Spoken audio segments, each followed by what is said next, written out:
We're going to go ahead and start. The weather looks like it's kept some people away. We're glad you came. Welcome on behalf of the Asian Art Association, which is a volunteer group here at the Denver Art Museum. And on behalf of our new curator, Tien Long, help me with the last name. Chow, thank you. I don't want to mess it up, and I would probably otherwise. My name is Linda Matarese. I'm the chairman of the Education Committee now, along with Tom Witten, who's in the audience, who some of you already know, and Beth Hendricks, who is not here currently, and Sarah Magnatta, excuse me.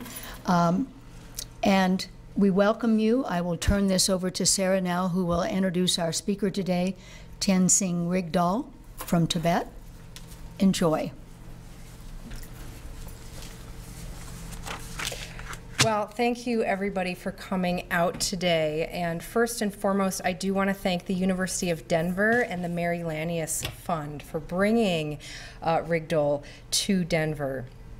And he actually lives in New York City, so not from Tibet, from New York City. So Rigdol's an accomplished artist and published poet. He has exhibited his work extensively throughout museums and galleries around the world, including the Metropolitan Museum of Art in New York City, the Rubin Museum of Art, and the Queen's Museum.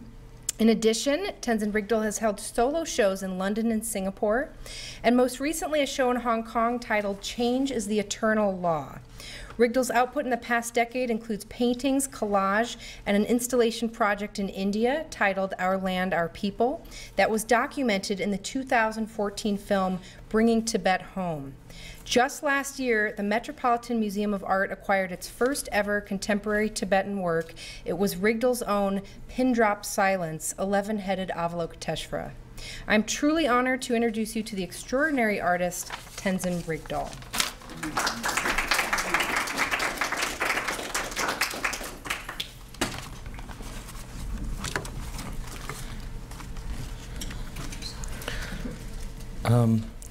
Thank you everyone for being here. My name is Tenzing Rigdol. So I think I'll talk. Yep.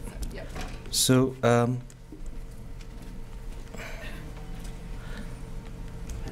I think I'll start with the Tibetan word for art. In Tibetan word, the art we call it gyutsel. It comes from two different words. Gyu is the word from gyuma, which means either illusion or magic, you know, and tsel means dexterity or skill. So when you combine the two, according to just the etymology of the word, art is like magical dexterity. So many many scholars that I have found, when they talk about Tibetan traditional art, they tend to look at it as a craft or craftsmanship point of view, but just the word itself says that it needs to have some sort of magic to it, not just just skills. So so the Tibetan, I thought it would be interesting to talk a little bit about how the evolution of Tibetan traditional art had happened, especially the Buddhist art from since 5th, 6th, and 7th century onwards. Basically, the Tibetan art, traditional Buddhist art, can be seen as an influence, a syncretic influence that the Tibet took from Nepal, India, and also finally China. Particularly, they say that the influence of the iconometry, the mudras, and all came from India. And also the attire, the jewelries, the way of depicting those came from India, and from Nepal it came the style of painting, the stippling and the wet blending and all those things, and certain patterns like complex patterns came from Nepal, and slowly in 15th century and more towards 17th, 18th century, you start seeing the influence of landscape. You can see that. Right now, you see just the deities being boxed inside a, like kind of a cube, you know. But then slowly those deities gets slowly removed, and it gets a landscape. It gets into a context of landscape, and so this is actually kind of a good example of, in Tibetan they call it Pelri, Nepalese influence art, where and also some debate that Nepalese influence art is also before that there's a East Indian art like a Pala dynasty and all, and so this is one form of art, and then bunch of my research also goes into studying the Tibetan evolution of Tibetan traditional art, and then I try to see what I can do with the old traditional grammar or the language, and then try to see if I could make something new out of it. And in my research, what I found was first thing was to really not to look at it from a religious point of view. So when I look at it as just an artwork or just as some artist creating some artwork, then it really it kind of it allowed me to see more things, more beautiful things from Thangka. And then slowly I realized that all these Buddhist images, the Thangka images, were actually a kind of a pictorial philosophy where the artist is a means to Buddha's idea, and they were talking about the philosophy of Buddha, and really it's not really about a portrait of Buddha but the philosophy of Buddha. And so these are some of the examples, I think, of traditional art, the early ones, and so this is not, yeah. And then you can see the landscape already coming. And then when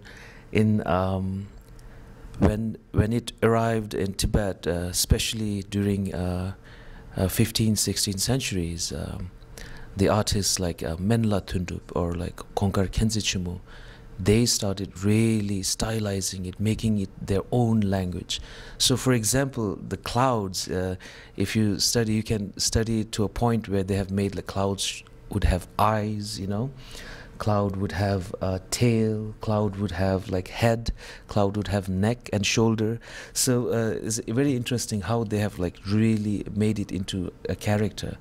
And also I think in one scripture, Menla Thundup is considered one of the greatest Tibetan artists, and his art movement was later on called Menluk, or Menla Thundup style of painting, and that became one of the art movement. And once in the scripture it says that he looked at one of the Chinese painting, Kuan Yin, the compassion deity's painting, and then he actually told the person that when it was painted by him when he was in his previous life, when he was a Chinese artist. So there was this, I think the influence could also be studied in political context as well, where the early influence from Nepal, India, and all those, Kashmir especially, and all those area where actually many of the Tibetans, when they want to simplify the Tibetan language, Tibetan did have language prior to this, what you see right now. We have like Marchung, Marchen, and all those that dates back like 1,000 more years. But then Thumi Sambuddha would go in Kashmir with other 20 or so people trying to simplify the Tibetan language and all. So in this Kashmir area and all this were big influence in art also, and Tibetan traditional. And so when I studied those traditional art, then for me all this certain elements starts becoming, I try to interpret in a personal way. So then I play with the landscape, and some of my work deals with like, okay, how about I remove the Nepalese influence? How about then I remove the Indian influence, and then remove the landscape and all, removing the Chinese influence? Then what do we have, you know? Do we have now a Tibetan art? So I play with this kind of idea, nothing serious, but then it evolves, and also the iconometries, you know. so like you can see almost like a Chinese painting, and this probably, for me, it looks like a Gadi style, like probably 17 or 16, 17, you know. But so I worked with this idea, and so big part of my work deals with responding to Tibetan traditional work, and like another interesting part is the iconometry in Tibetan traditional art, and they have almost like how the Greeks have like the fixed proportion and all this, and this one's a Vitruvian man. I believe that Vitruvius probably might have during you read during the Medici time, where they wanted people to come and look at the great art in Italy and all. And I think at that time maybe many of the iconometry textbook from India might have reached there, you know. Because I can trace back the iconometry textbook way back to 2nd century. There's a book called Talamana, which basically it's like it's not too complicated, but it works like more like a trying to separate gender, you know, those very simple, but yeah, so I find it very interesting. But now more I study the iconometry, and it's very interesting. Even the Buddha and images were depicted in this very fixed proportion, but the kind of the measurement thing is like they call it sor, which is finger width, and then you can go one sor, one finger width equals 6 seed, and 1 seed equals, and then it goes towards like 6 lies, and then 6 lies is equal to, you know. So it's a very ancient way of studying the measurement, and so I try to, what I do is I try to break down the Tibetan traditional artwork into different process they have, like iconometry, the color, the linear outlining of the deity, the gold painting. So when I break it all down, spread it on the floor, and then I pick one at a time and see if I can explore and do more thing and talk something about contemporary, what is happening right now.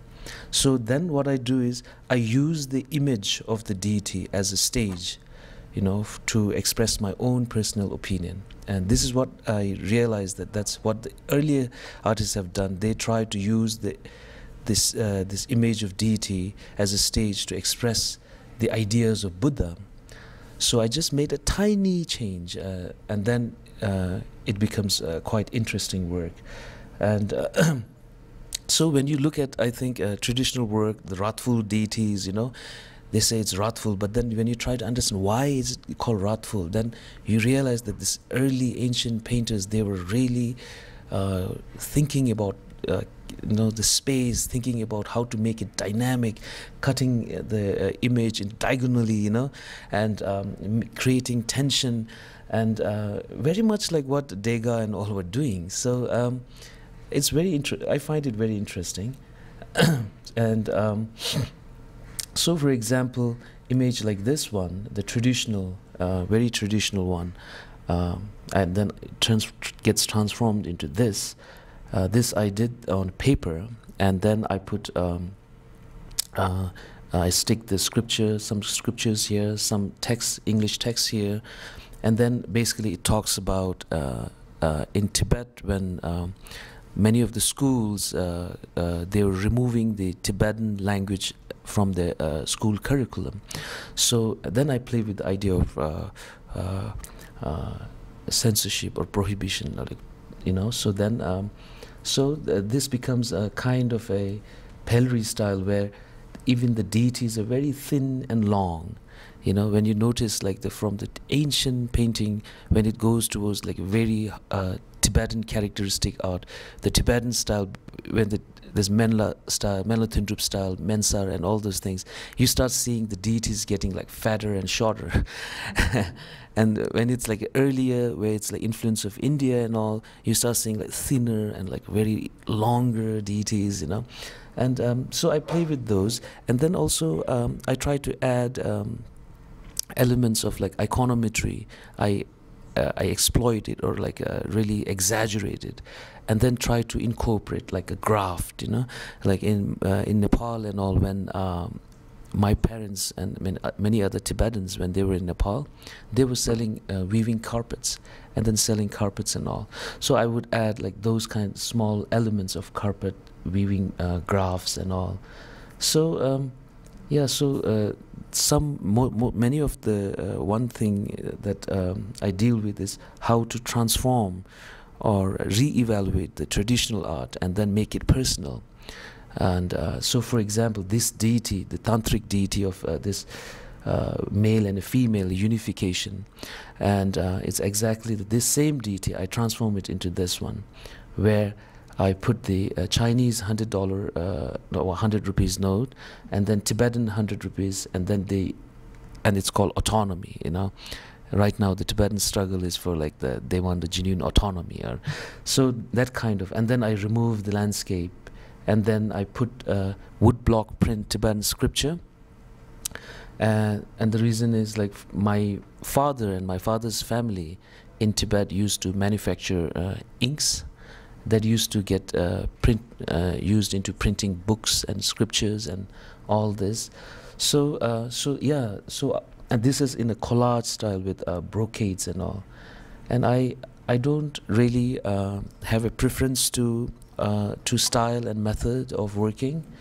I usually sometimes it's what material I have, sometimes it's or what the subject matter somehow implicitly demands, and I feel comfortable in that kind of area. So that's why sometimes artworks are all very different. So similarly, like this is a very traditional way of drawing a deity, like a green Tara. And then what they do is, traditionally, the next step is to cover all these lines, you know, and then with the paint. So at that time I was really influenced reading Jacques Derrida and all those things, and I was like thinking like, oh, this is like subordination of line, subordination of drawing, you know. It's like, then I thought, what if I can, you know, combine the two, and then have like something like this, where this is during that time Aung San Suu Kyi was still under house arrest and all. So I thought I can, because Green Tara is, for me, in literature at least, the first feminist, I think, because there's a story where it says that when Green Tara, when some few monks or like the sadhus, you know, the great saints came to visit, just passing by her house, she offered food and everything, and one of the saints said, you know, I'll give you a blessing such that you'll be born as a man in next life and be enlightened. And she said, actually, if you really want to give me a boon, then why don't you give me a blessing that whenever or if I ever get enlightened, may I be enlightened in a female body. So I really like that. And I was also reading about Aung San Suu Kyi and all, and you find that she's always in a group photograph. She's the only female, and then all these male guys were like, you know, surrounding. So and then I felt that's like perfect Green Tara, you know. So I said, okay, so this is how I it's playful sometimes, and yeah, so this is how I study the history, I reinterpret, break it down, and then reassemble it, and and then images like this becomes the product. The product is like that, and this one is all pastel actually. So the earlier one is acrylic, and this one is like all pastel, and I like the idea of it can get smudged, and the idea of impermanence, idea of like fragile, you know, fragility. So so that's one thing. And then also like acrylic. This one I did at Denver actually when I was at school, and this is in BFA thesis. I was painting that at home, quite big piece then, and at that time I was worried about what will happen to Tibet if Dalai Lama passes away. So that was my concern. So I wanted to make a big painting, kind of a big question, you know. So this central mandala, usually they say there are more than 100, mainly 108, but then more than 100 mandalas, of which the three main are Guhya Samaja, Chakra Samvara, and Jigje, Yamantaka. So I use the, and over here I use the compassion deities mandala, but all broken down. And then at the center, the lotus, I have just the footprints. So usually the compassion deity in Buddhism reference to Dalai Lama. So I'm just talking about what will happen, and then this deity is supposed to be the protector of Dalai Lama and the protector of Tibet, and then it's all naked without the sword. And so during that time, I think what I was trying to do was trying to even use the same character, but then trying to give a different, hoping for like a contemporary narration of what's happening in Tibet and all. And then I had like some small elements of like Mao's face here, and then Tibetan flag here, and just I think it was kind of playful, I think. And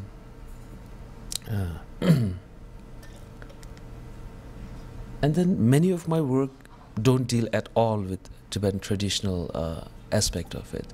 Just for this one would be like, I read somewhere that acupuncture was basically an invention of Chinese medicine and all, like remedy. So I really liked that idea. And then I put the major Tibet, the protest dates in Tibet. And then I had a doctor put needles at my back.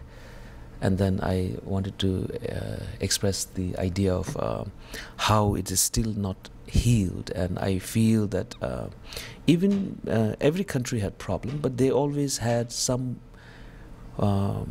standing against it and speaking out, And I feel more Chinese scholar and more Chinese citizens should basically speak out the truth and talk about what's happening in Tibet. So, and when I meet any student or any Chinese, they're very genuine. It's always a wonderful dialogue, but it seemed like somehow Tibet was somewhere in a blind spot. So this was kind of a response to that idea of unhealed.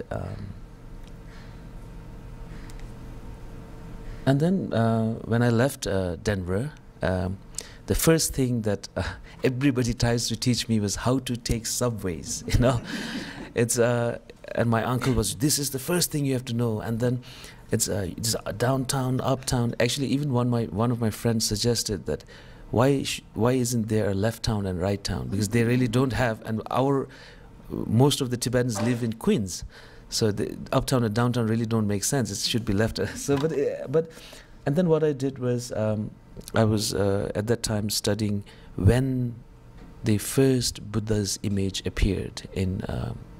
And many of the Tibetan scripture talks about, actually the Buddha's image was created during his very lifetime. They have scriptures that talks about, the artists couldn't look at Buddha's face directly, so they requested Buddha to sit beside a water, and then the artist would look at the reflection of Buddha and then make those artwork, to make his portrait. And that's why all this, the attire, the clothes were all like gravity defying. And so, but then the scriptures in India, they say really during Buddha's time, what they really have, the first one probably is Buddha Pada. I think Buddha would travel from place to place, teaching and all. And then when, but then the students, they wanted some sort of like a reminder of him. So Buddha started leaving his like slippers, the wooden slippers. And then people started to make artwork around it, and the Buddha Padas, some of the Buddha Padas are so long, it's like dinosaurs, like now. So then I played with this idea of footprint, and then I also like the idea of map. It's very, map is also, for me, it means guidelines, it also means direction, it also means restriction, it also means not really having a destiny also. So it's a very interesting. So I thought that's like my exilic life, and then most like since 2008 onwards, in in Tibet there have been streams of self-immolations, and now it's almost 150, and some say it's more than that because we don't get all the informations, and it is completely decentralized. Nobody knows when it's going to happen. There's no like structure, and it has been one of the most difficult thing for me to really understand or even comment on the self-immolations. And it's been like a few years that I've been really trying to understand, whether it be in poetry, books, research, essays, articles, paintings. I'm trying to figure out how to really wrap my mind around it, but it's very, I really couldn't. And so in the end I end up making these artworks basically talking about Tibet's self-immolation. And so these are again silk brocade. This one is collage, and I basically had taken the picture of flame inside a room because I wanted the flame to be not restless, you know, like calm. So it's an individual picture of flame combined together to make it look like it's a big one. So this acrylic, and sometimes I do a lot of research also in literature. So some of the proverbs and all is very interesting. This is from a proverb that says, "If I sit, I hit my bum, and if I stand, I hit my head." So I really like the idea. So I thought, how can I say the same thing in painting? And then this was the result. I kind of idea of like the person being submerged in a kind of water, and then when he's trying to come out, it turns into fire, you know. So if you rise up, you're burning. If you don't say anything, you're suffocating. So this is the idea. I was playing with the idea. Again, of course, the reference to self-immolation. And I also wonder how Tibetans in Tibet, you know, responds to the self-immolation. I think we always talk about self-immolation, but I'm also interested in how just the other Tibetans who don't self-immolate, how do they respond? And that's the other half of the story. If I sit, I hit my bum. And then yeah, this also at that time, what was the university, Iowa or something, writer's residency, they invited me to do some writing program, but then the self-immolation was happening so much that I couldn't write anything, and then I started actually making painting. And in this I made it in a writer's residency program. And but they were very kind, and they provided me with studio and all. And this was kind of, I thought, this is my last piece and I'm never gonna, you know, deal with self. And then I wanted to make a very big loud painting where you're talking about, I'm basically making the kind of, this stick is like separating the two extreme, where one, even as a monk, is making comments and making talking about Tibetan issue, and there are also many monks in Rinpoches and all, they don't talk at all about Tibetan issue. So this I really can't understand why. So this is kind of that I'm trying to figure out. I just have 6 characters in here. This one guy, and this one guy here, this tiny guy here, this one guy basically trying to kiss the Yamantaka. Yamantaka is this deity that actually, when he was meditating, this one monk, when he was meditating, people were trying to kill this buffalo or something, and then he requested the thieves not to do that. And then in front of him, they cut the buffalo's head. And he was so moved and so angry, and so all of these things at the very root, out of compassion, that he takes the head and puts on top of him, and he becomes this deity, and wrathful but out of compassion deity. So this, I play with this sometimes, like with this you know, anecdotes, and then what is happening right now, and then all mix up together, you know, so like a cocktail. And of and then I also do so what happened was, I studied in Colorado, Denver, And then there was I had a very nice, wonderful professor called John Hall, and very strict professor. And so one day my uncle sent me a book on Tibetan traditional art, and I just took it in class. And then at that time we were all about de Kooning, Rothko, and I was painting. And then my professor looked at it and said, "Wow, what is this?" And he didn't know much about Tibetan traditional art. And I said, "This is Tibetan traditional art." And that's all I knew. And he had so many questions, and I had no answer at all. And I was embarrassed, ashamed, and at the same time really curious, like really, what are the answers, you know? So and even he said, why don't you do something with this? You know, he said, like, look at this is like fascinating. And then I said, that's true. So I said, I took a leave from university. I went to Nepal, and then I started studying all this Thangka painting, butter sculpture, and then also the sand painting. So this is where one of the first my respond to how to make the traditional into contemporary, where I think it was 2005 or 6, where I usually when you make a traditional mandala, you actually make something that you want in your life. So I thought, why don't I make something that we don't want in our life, and then have it dismantle in a very aesthetic way. So I basically talked about the Iraq war, talked about terrorism, the Twin Tower, the global warming, and also the Olympic and the railway track that the China wanted to build in Tibet. And then also like the subway kind of thing in New York, like it's WAIT, like waiting, everybody's waiting for something. So then I called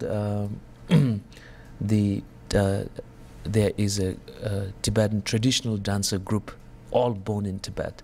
So I requested them to dance on top of it, so that it's not really destroyed, but it's like dismantled in a very aesthetic way, that we are saying we don't want this, in a very non-violent way. I think art is one of the most non-violent way of expressing opinion. And so this is kind of a performance at the Rubin Museum of Art. And then I was also doing research on how that the Tibetan had a very unique treatment to gold. They call a seri. They only use just a gold painting. I have not seen in other culture. Maybe you guys know more, but I find it quite fascinating. So what I do is I try to use the gold. It's a pure gold, and then combine it with poetry. So I have like my own poetry here, and basically the poetry talks about, like, usually this is like in the hospitals you have the charts, but if it's about brain, I talk about, like, I'm basically about like a memory of country or something like that in the poetry. And then like hide like the Tibetan map here, but yeah, I play with this idea of gold and how I can explore it. So yeah, same thing with the gold.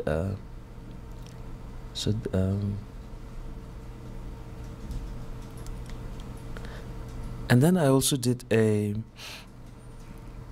site-specific installation in 2011. The inspiration came from my father. My father passed away in 2009, and before he passed away, he really wanted to go back to Tibet, but he only had a green card, and I only had a green card, and none of our family had citizenship. And but the doctor said he was not going to live for long, and we couldn't do anything, and that somehow bothered me so much. I really wanted to do something for him, and I felt that was something that he really wanted, nothing else. And so when he passed away, all of a sudden I had this idea. Okay, there are so many Tibetans like my father who cannot go back into Tibet. And then I thought, okay, why don't I maybe bring some sort of Tibet to them? And then I thought maybe I can bring 20,000 kilograms of soil from Tibet, and then via Nepal and all those places, and then create a stage, you know, and then lay the soil over there and have all the refugees walk on it. So I thought it was a very simple idea, but it took me about 17 months. It was crazy project, because first thing was you cannot take soil from even within state to state. So, but I have to take from Tibet to Nepal to India, and within India also, like there's so many checkpoints and all, and and then this project was done, and it's called Our Land, Our People, and these are basically the initial sketches and ideas, even though people look at it as a stage, but for me personally it was more like a sculpture, and I had all this exact specific measurements of like what things to be there, what color it has to be, and how many folds it has to be, referencing to how many, you know, and these are all like actually a three-dimensional.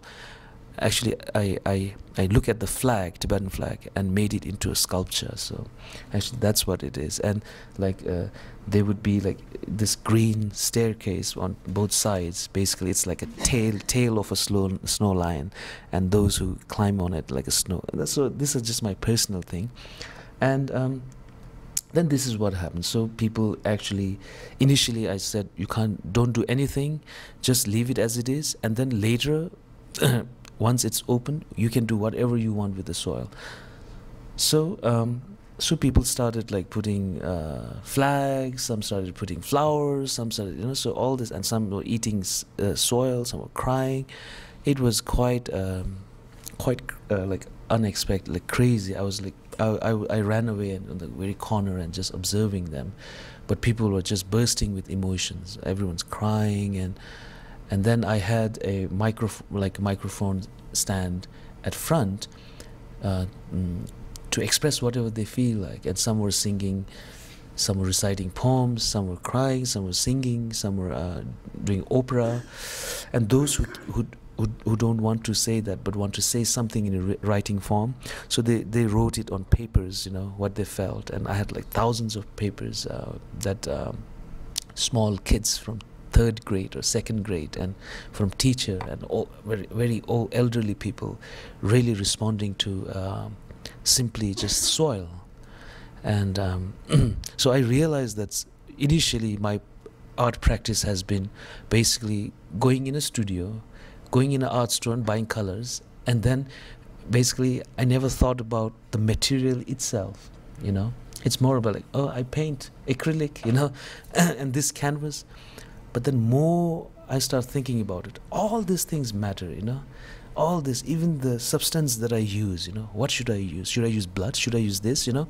And then when I say the soil also, when you tell people, oh, this is from Tibet, it immediately transformed the experience. So I find it very fascinating, and that's why most of my work is 50-60% research, and then the rest is about like interpreting that research through artwork. And then I also presented the soil to Dalai Lama, and and it was quite interesting, because I did gave only him the proposal 2 months ahead. Everyone else didn't know what was happening, and the exhibition was announced a day before. If it's tomorrow is the exhibition, today it was announced. And we hired people just to run around with the microphone in the jeep, you know, talking in Tibetan language, saying like, oh, this thing is happening, you should come tomorrow morning, you know, because we were scared that the Indian government might confiscate the soil. So and so all of a sudden around 9 o'clock, Dalai Lama calls from the office, calls and says, oh, come up there.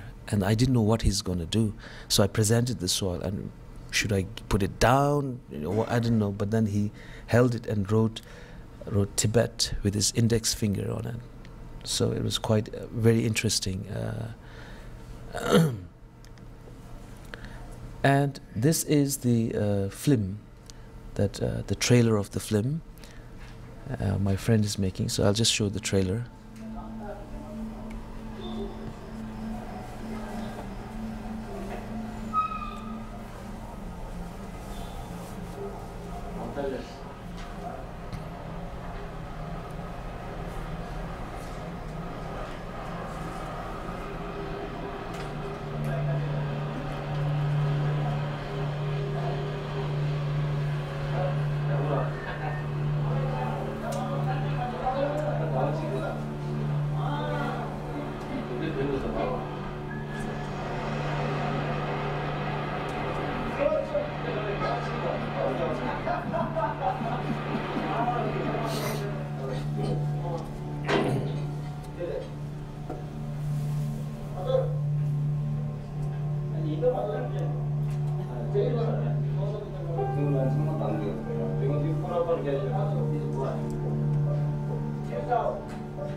been working on the so-called site-specific installation.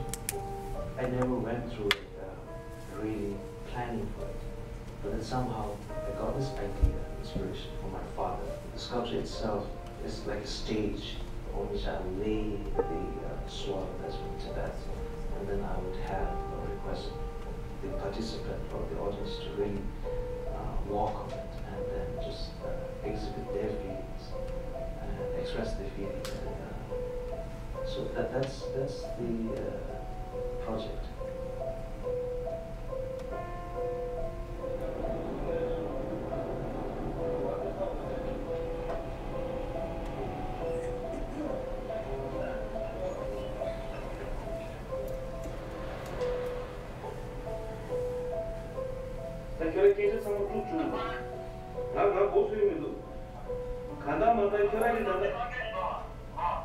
Okay, anda 머리 걔도 두주 되지 당고 얼음에 고난다 여러와 개미 사전 안 거래.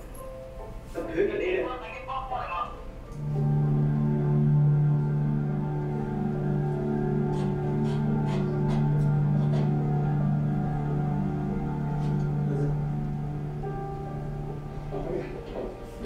시거든. 라. 저 시거든. 좋아.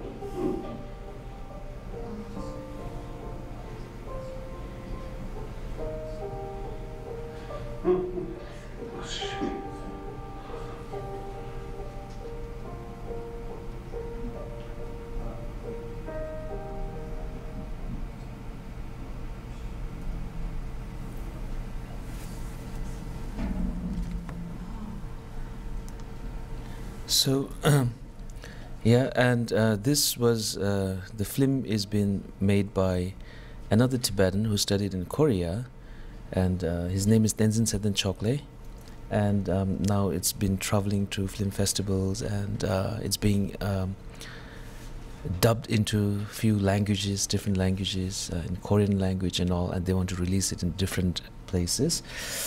And also I think I can show one more performance video, because I'm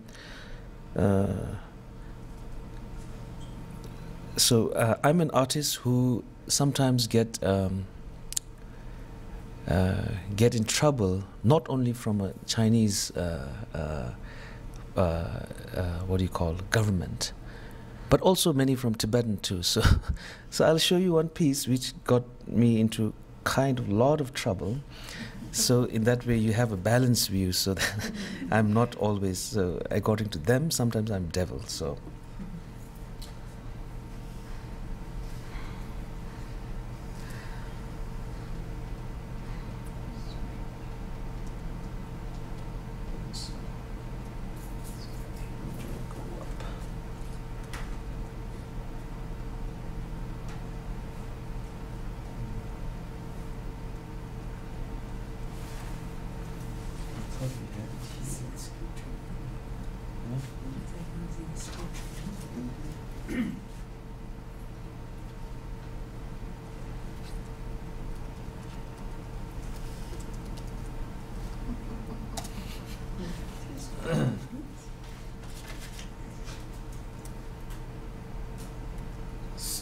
so basically, this was done in 2008 when I went to the Warmount Residency Center, and then over there I made this piece, and at that time nobody really responded.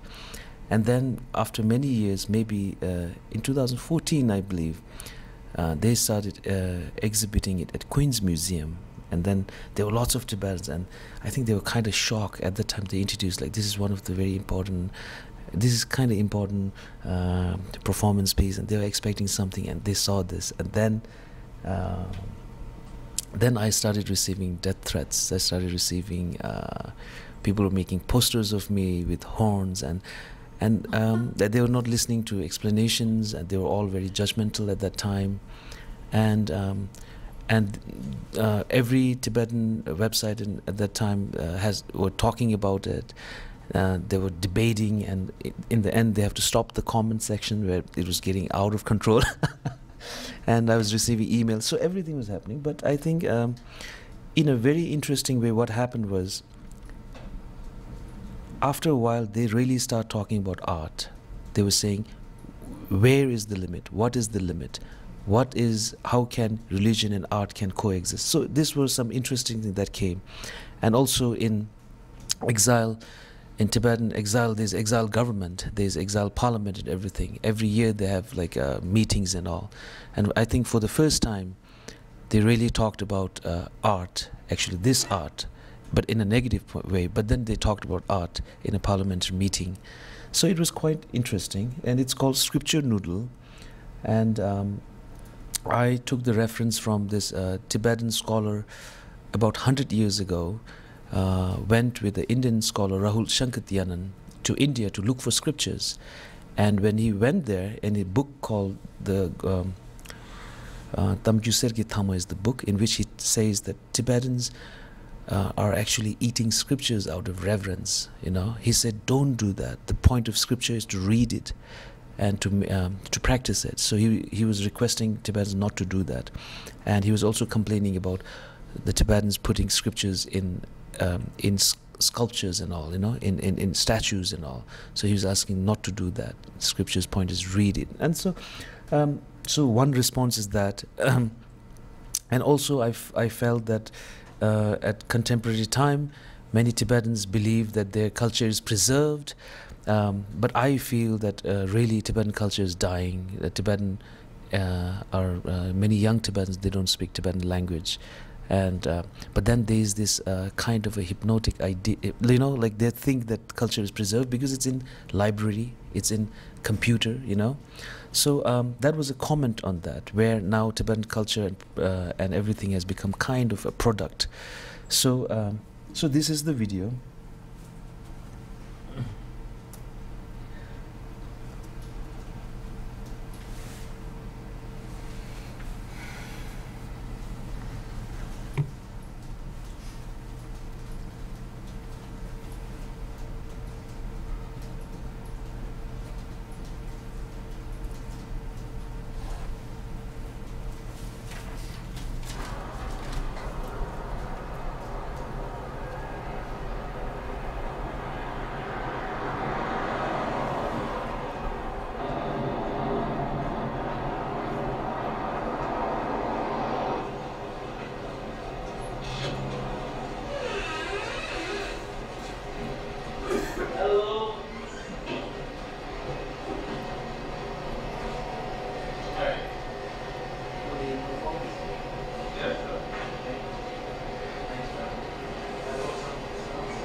dry up the paper.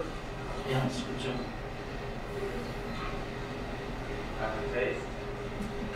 It doesn't taste that bad. Very good.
So, yeah, that's.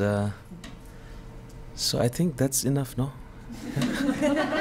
So if you have questions, you know. Yes, ma'am. On the date, on the acupuncture, what was that? Was it 1382 or 1882? 18. Yeah, it's mostly the recent. There have been more than thousands of protests, but I just picked the major big ones, and then had it, the acupuncture. Yeah. Yes, ma'am. This may be a totally unfair question, and if Yeah. you don't want to answer it, please. Oh, no don't. problem. But as you are putting that takeout container Yeah. into the trash, Uh-huh. what were your reflections about that moment in your own life? Maybe subsequently, Hmm. if not in the moment. I mean, it's so loaded. Yeah,